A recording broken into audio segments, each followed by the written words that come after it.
I'm with the Mayor of Binghamton, Matthew T. Ryan, and today we are at the new center of Binghamton Roundabout. Matt, thanks for being on the show today. Oh, no problem, John. Now, there's been a lot of controversy, a lot of, let's say, naysayers about the development of this roundabout.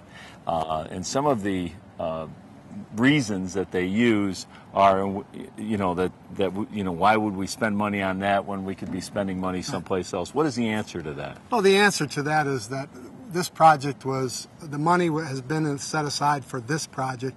It can't be used for any other project. We're only paying 5% of it. So the total amount we're paying for this whole project is so small. It's a state route, and if we don't take advantage of the funds from the federal and state government, we lose them and they go to some other community. Wow. So let's use it. And I think that this has turned out beautiful.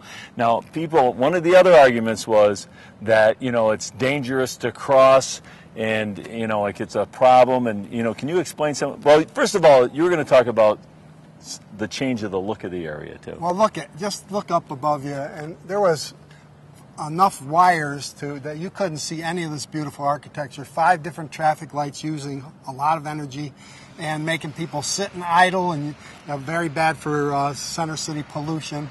And now it's all those wires are gone. You can see this is one of the most beautiful corners in the city, with the courthouse, with Security Mutual, the Crowley building, and the Great Perry building here. That's just, it's all open and you can see it now.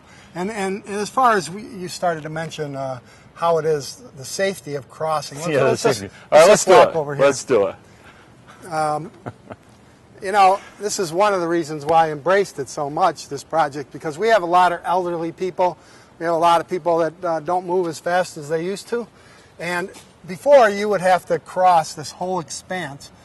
It was much wider. And there's traffic coming. Traffic coming both ways. Now, you just look one way if you're a pedestrian and say, oh, it's fine to go. And as a matter of fact, if you watch the video that we put online a long time ago of the Glen Falls one, pedestrians actually have the right of way.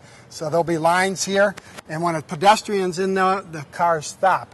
But really, if somebody's nervous about that, they just have to wait till there's no traffic, and you take 4 or 5 steps, and you're in another island area here that's protected. Then you only have to look one way that way because there's no cars coming.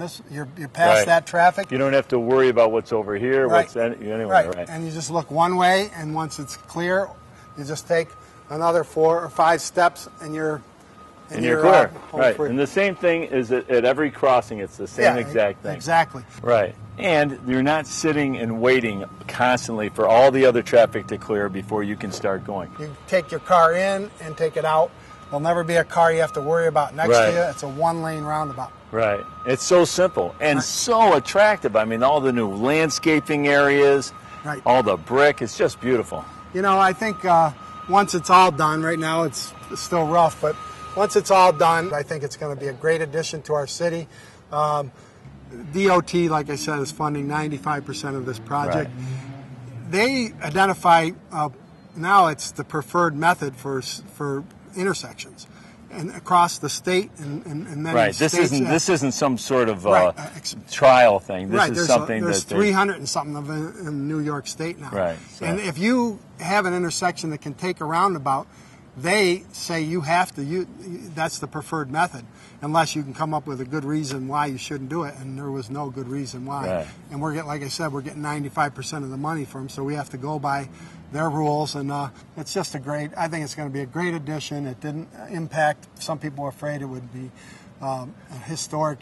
Right, change the historic nature of that. Right, but it has enhanced it because we got rid of all these wires. I mean, I didn't even recognize it, and then until you pointed it out, and it's unbelievable. And the other thing is, this intersection has never been historic. It's changed about 4 times in the last 50 years. So it's we're not taking out any important part of. We just barely went into the lawn a little bit. Didn't take out any trees. And it'll be really nicely landscaped too. And you want to try to get people if you want people to come back to center cities, it's happening.